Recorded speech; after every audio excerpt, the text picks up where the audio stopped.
Let's dive into a DIY hair mask that uses aloe vera and coconut oil to transform your hair. First, grab some fresh aloe vera gel. It's your scalp's best friend, promoting hair growth and hydration. Scoop out half a cup and pop it into a bowl.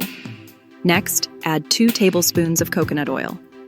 This powerhouse ingredient deeply moisturizes and reduces protein loss.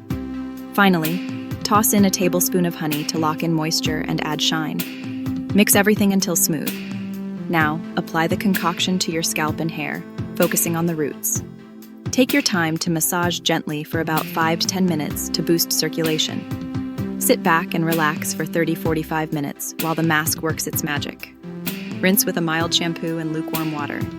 Use this mask weekly for best results, and say hello to hydrated, strong, and shiny hair. Remember, you can always add a few drops of essential oils like rosemary or lavender for extra nourishment. Happy hair, happy you.